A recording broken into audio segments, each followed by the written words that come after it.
On Larry King Now, one of film and TV's greats, award-winning Game of Thrones and Lord of the Rings star Sean Bean.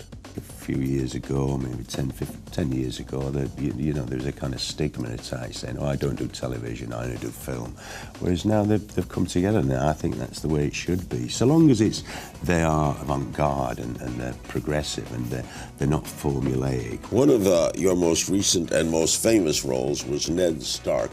Yes. In the Game of Thrones. One of the good things about it is that they killed me off, and I was the lead man. I was the main guy in the first series. So if they kill the main guy off in that, they can kill anybody off, and that's what makes it such an exciting series. You like working with Peter Jackson? I think what Peter liked about it is that we were working down there, and there were no producers from Los Angeles telling him what to do. Or by the time they got the rushes, we'd already shot it, and so he loved that kind of privacy. Plus, there is a website dedicated to your character's deaths called Don'tKillSeanBean.com. Have you seen it? Oh, good. I didn't know about that. Isn't that nice? Promising, yeah. All next on Larry King Now.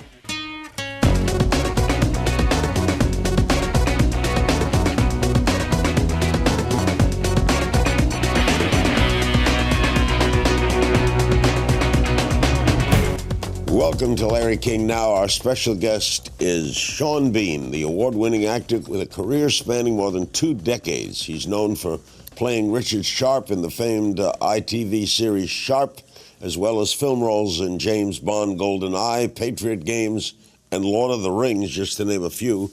Most recently, Sean starred as Ned Stark in the first season of HBO's massive hit Game of Thrones, and alongside Matt Damon and Jessica Chastain in the hit movie The Martian. His newly acclaimed TV series, The Frankenstein Chronicles, is being brought to American television this spring on the A&E network. You are a very busy guy. Yes, it sounds like you keep going. To that. Tell me about the role of Richard Sharp on the Sharp. Was that your first break? Was that?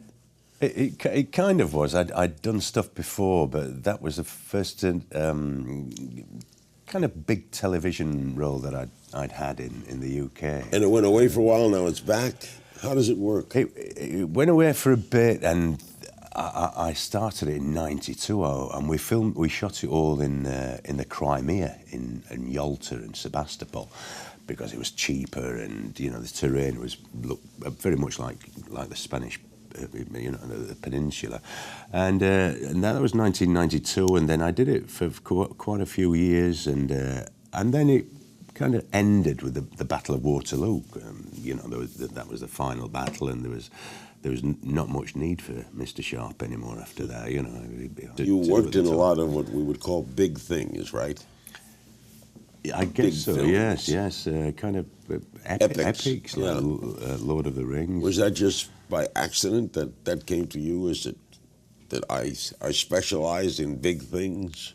I suppose I did a few things with swords and horses and fur and talking with a gravelly voice, you know. And so I kind of get, you know, people see you now, then they cast you. And but with Lord of the Rings, Peter Jackson, he saw me in something, and I did an audition for him, and that was it, you know. And I never knew it was. I'd read the book a long time ago. I never managed to finish it on 2 occasions, but that I never realised. I don't think any of us realised just how big it would become and how grand and how it would snowball into something that it did. One of your most recent and most famous roles was Ned Stark in the Game of Thrones. But that was the first season, right? Yeah, yes, the first and only season. And they killed you off. Yes. I knew it was going to happen. You knew it when you got the script, right? I met them in a cafe in Soho, and they said it's a great part that you're not going to survive beyond season 1. I said, okay. Are you surprised that it has become the massive hit it has become?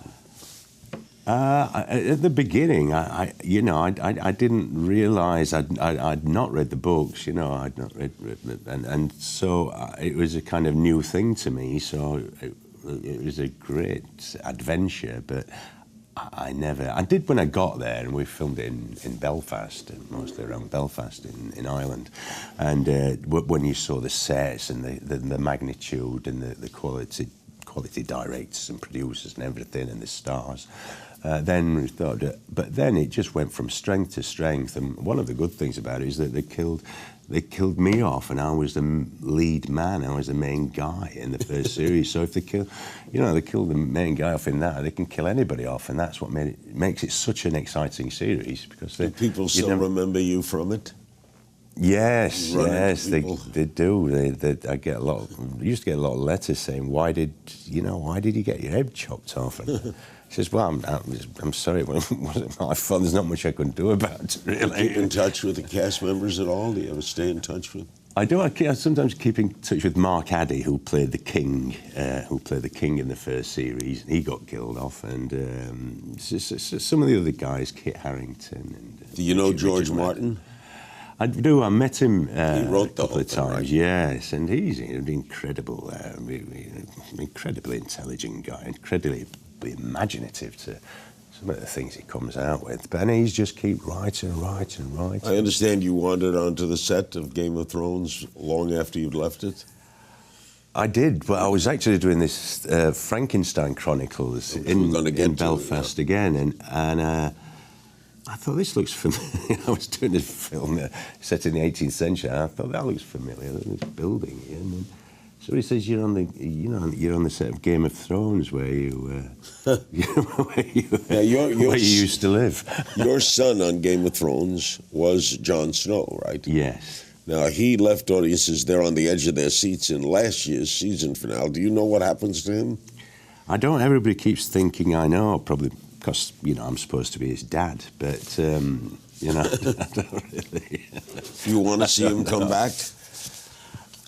I would, because he's a nice guy, as it happens, and he's good, and it's certainly a big pull, with the girls and stuff. How long will it go on, Game of Thrones? How long? I don't know. I think is this the 6th series, I believe, and I guess it goes on as long as. I don't know if George R.R. Martin can keep up with the. So I don't know if he's racing ahead to try and keep up, or whether they're going to. Sometimes they take it, they kind of make their own ideas up. You like working with Peter Jackson? Yes, I did. Yeah. He was very and fantastic. Him and his wife Fran, and a great bunch of people. We're down in New Zealand. I think what Peter liked about it is that we were working down there, and there were no producers from Los Angeles telling him what to do. Or by the time they got the rushes, we'd already shot it, and so he loved that kind of privacy. But he was an amazing man. He had it all planned out, every shot, of over 3 feature films that we shot back to back, and wow. But he'd been studying, he's been living it for years and years and years. It was his dream. Next, more with Sean on his storied acting career. What a success story, including why many of the characters he portrays seem to bite the dust before the closing credits. Whereas they typecast him to be killed. Don't click away. We're back with Sean Bean. We're looking forward to seeing him in the Frankenstein Chronicles, which we'll talk about in a moment. Throughout his extensive TV career, his characters are known to die. In fact, there is a website dedicated to your characters' deaths called don'tkillseanbean.com. Have you seen it? Yes. The website's front page reads, Sean Bean dies in everything, which is a shame because he is awesome. This blog is dedicated to ending the untimely deaths of Sean's characters in television and film. Help us save Sean Bean. Oh, good. I didn't know about that. Isn't that nice? Promising, yeah. Do you ever wonder why they kill you off? I guess I used to play, and I still do play, a lot of bad guys and villains and psychopaths. So I guess that's one of the reasons that... Why do you think you get typecast that way? I think I played a few at the beginning of my career, and I was very good at them. And people, really not hated me, but they hated me that much that I think the studios thought that we've got to kill him and make sure he really is dead. I did Patriot Games, and I played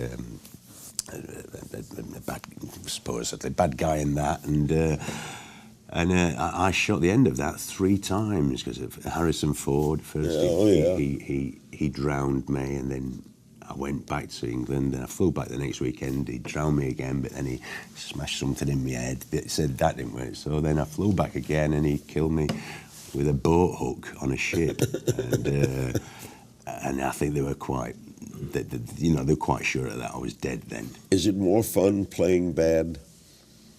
I think so, yeah, I do. I probably shouldn't be saying this, but because I do like to play, various roles. But to play the bad guy is you have to go into his psychology and his mentality, and that's what I find fascinating. There are so many degrees to a psychopath or a sociopath that you've got just so much to play with, and you can do bad things, and you can just be non-conformist. And what do you make of the state of movies these days?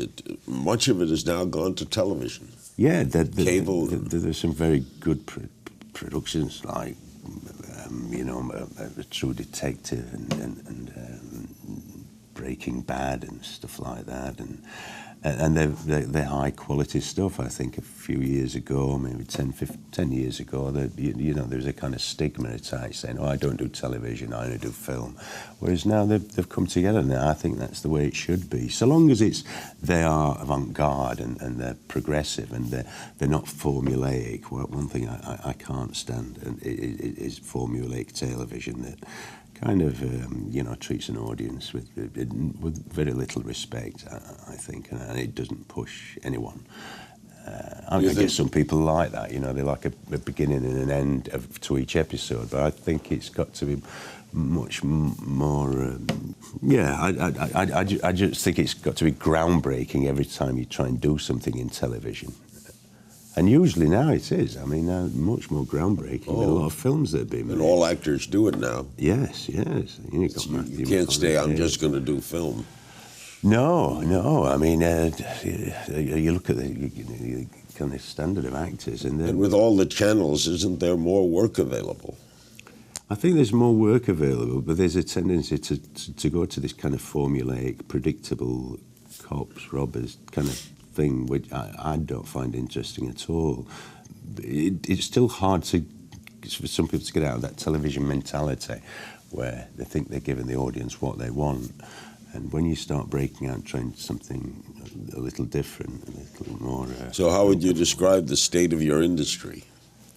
It's pretty good, yeah. I think it's especially good now. There are more work available for actors in television and film. And how are we doing on gender equality? On this show recently, we've had Patricia Arquette, Ashley Judd, Kathy Bates. They all say it's still very tough for women in Hollywood. Yes. Men get the better deal. They get more pay. I know that Jennifer Lawrence was talking about that and the pay, and she's got a very good point, because it's like tennis players. I think they get the same amount of each. Yeah, they do. And I think, well, why don't women get the same amount? That just seems normal, or it should be normal. And but I mean, I guess a lot of stories that are made. I mean, what you make a film about the military, you're not going to get a lot of girls in it, and. But it's and stuff like Shakespeare. There were very few women. So it's some of it is it I guess has to be that way. You can't change the kind of the whole idea of it just for the sake of including more women. But I think women should be on the same. Are you always working, Sean? I have been. Yeah. I've not done a lot over Christmas, but. No, but I mean, you're always seeing scripts, right? You're always... Yes. I'm always looking at scripts and always thinking about getting involved with projects that sometimes now that are starting up from the beginning and having more of an input into how a project might develop, which is very exciting. We're going to talk about the Frankenstein Chronicles in a little while. We'll also ask Sean who we'd like to star alongside in future films, and we'll find out in the game of If You Only Knew. Welcome back to Larry King. Now we're with Sean Bean, the very talented Sean Bean. Is it true you auditioned for the role of James Bond? No, I didn't. You didn't? I didn't. That kind of came out of the blue. And Where you were an evil character in the Bond, yes, right? Yes, I was an evil Russian. That was those days when, well, it's coming back now, that kind of thing, I guess. But it was when Pierce Brosnan. It was his first. I like first shot at. Yes, he was a lovely man, a real gentleman. Yeah. And, great to work with, and perfect, I thought. So it was very exciting to be working with him and his first Bond, and I was playing. Did you have a Russian accent? No, I didn't, because I'd been kind of trained not to speak in that way, working for the British government. So you were a inner spy. In a sense. Yes, and I worked with him. I worked with Bond, and he let me down at the beginning. Most recently, you starred alongside Matt Damon and Jessica Chastain in The Martian. A lot of push for The Martian and Academy Awards and the like. What was it like to shoot that film? That was great. We shot it in Hungary, and Ridley Scott got in touch with my agent and said, would Sean like to play this guy, a flight controller, down on Earth, and I've always wanted to work with him. We always just kind of missed working with each other because I was doing something else, and he was doing something. He's a great director, isn't he? Yes, he is. He's totally. I mean, he's very, very confident in what he's doing. That's very reassuring for us. But he's got a great eye and a great gift. And how about Matt Damon? He was a wonderful. A wonderful performance, but a wonderful guy. A very laid-back, easygoing. What's up for Best Picture? Yes, it is, and It's a great film. It's a very well-made film, and it's a great ensemble cast. Everybody was Jeff. Good movie. Yeah, it was, wasn't it? Let's play a little game. If you only knew, I'll just ask you some off-the-top questions. Oh God! What is a secret talent you have? I don't know. It's secret. I'm good at climbing trees and jumping off things. Really? Yeah. What's the guilt? You climb trees. Yeah, I don't go out of my way to, but I like feeding the birds, I like feeding. If presented with it, you will climb a tree. Yeah, I quite like it, and it depends what kind of tree it is. If it's a horse chestnut or an oak. Poplars are a bit more tricky. What's a guilty pleasure? I know I like cream cakes and chocolates. Oh, that's good. You have a sweet tooth. Oh yeah. First job. I like eating those chocolate eclairs, the long ones. Oh. And with a tub of full cream milk and and then just mixing it all in. So the chocolate works. Yeah, a bit guilty. What is first job? My first real job. I was a welder and fabricator in a steel factory with my father. And did you grow up in London? I grew up in Sheffield, and that was a big steel and coal city. Can you do impersonations? No, I can only do impersonations of people that I don't think your audience will ever know. Okay. I can do, impersonations of birds and. Were you ever starstruck? Yeah, I looked in the mirror this morning and I thought, oh, wow, who's that? No, I'm joking. Good. What do Americans get wrong about the UK? What do Americans get wrong about the UK? I think they think it's all. I think they tended to believe it's a bit all like Downton Abbey, where they have valets and chauffeurs, stuffy, have tea parties, and I think London is one of the hippest cities in the world. Yes, London especially. It's it's just very out there. It's you do what you want. What do the British get wrong about Americans? I'm not used to thinking in this kind of way. It's a game we play. It ain't a rule. You're not in court. What do the British get wrong about the Americans? What do you think? The only thing that springs to mind to me is Donald Trump, and I can't believe that. I don't think the British can believe that so many people actually think this buffoon is a prospective American president. And there's been a big petition in the UK, got over 500,000 signatures in saying, don't let him come here. And so the Parliament are looking into that, may well happen. I think there's a lot of fallacies of what we think about America and stuff like that. Goes both ways. Yeah, I think everybody thinks everybody lives on a beach and big houses and big cars. And if you weren't an actor, Sean, what would you be? I've always enjoyed painting and drawing and a sculptor. I'd love to be a sculptor and be able to learn that kind of thing, or a landscape gardener. I like being outside in the garden. Actor you'd like to work with? I'd like to work with Sean Penn. He's Great one of the. Is there a role you regret turning down? Not that I know of, no. It's good. I was thinking about that last night, and I was trying to go back through everything I've done. There's probably some roles that I should have turned down. In our final moments, Sean will take your questions, and we're going to ask about Frankenstein. Don't go away. We're back with Sean Bean. Although the series is already aired in Great Britain, the Frankenstein Chronicles is now being brought to American television.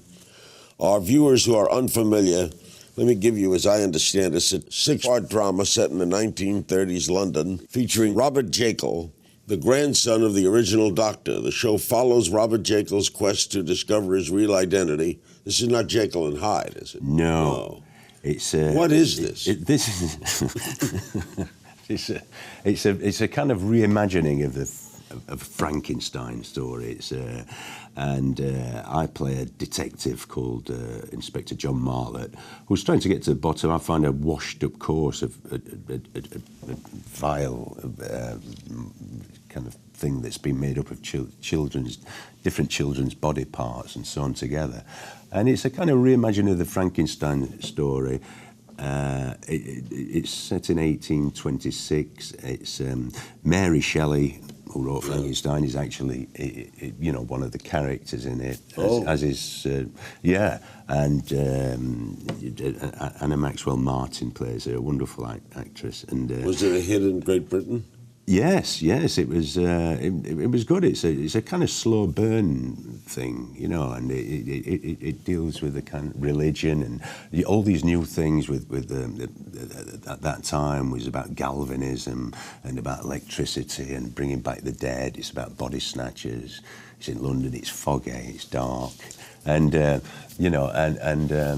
you've got crazy doctors and lots of suspects who you think who done it, who could it be? Oh, I can't wait to see it. It's quite gritty and it's quite slow moving. It's not so sensational. Okay, we have some social media questions for you. Duncan Berry on the Larry King Now blog. Would you ever consider playing Ned Stark in a prequel series of Game of Thrones, or any plan for the character to come back in some way? I don't know. There's been talk of Ned Stark coming back as as a zombie. I don't know how he could come back. Maybe as a zombie or in retrospect. But you could do a prequel. Flashbacks, yeah. I'd have a shave and make myself look a bit younger. Joe Gailey on the Larry King Now blog. Do you have a dream role or a dream character you'd like to play? I did. I wanted to play Macbeth, and I wanted to play it on stage, and I did that about 10 years ago, and that was about the only character I wanted to play. These other characters like Ned Kelly, I've always thought. I remember Mick Jagger played him, didn't he, at one point? And I thought that was a good story. What was it like to do Macbeth? That was great. It was it's a big, you don't realise how much the magnitude of the part is and the play, and to try to get into that it's very dark. It's very dark and very evil play, and that's its main theme. And there's not many redeeming features, but it took a while for me to get into it. Once I got into it, I felt very good, but it was a major leap compared to any other Shakespearean character. But actors love doing Shakespeare, right? Yes, yes. Well, it's good writing, Joe Gailey on the Larry King Now blog. What's the biggest difference between cinema in the UK and cinema in the United States? I guess you make bigger films over here, and they don't make probably millions, $200 million movies in the UK. In the UK, no. And maybe that's quite refreshing because you become some of the best things I remember that I did have been independent films, small independent films that made quite an impact. And there's a great deal of camaraderie, and with making that kind of thing, everybody's really very much on the ball. There's no there's no periphery people who are just there to spout off about what they're thinking about. Andrew Morris on Facebook. Do you ever get stage fright? Yes, I do. How'd you combat it? There's not much you can do about it, really. You know, I mean, you can't really have a drink on the first night. Hold on, I'll be right back. I mean, it's tempting.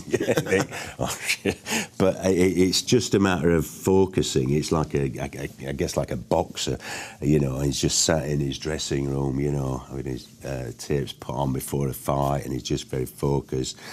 Probably, you know, going through I think everybody goes through massive it, right? emotions, yeah.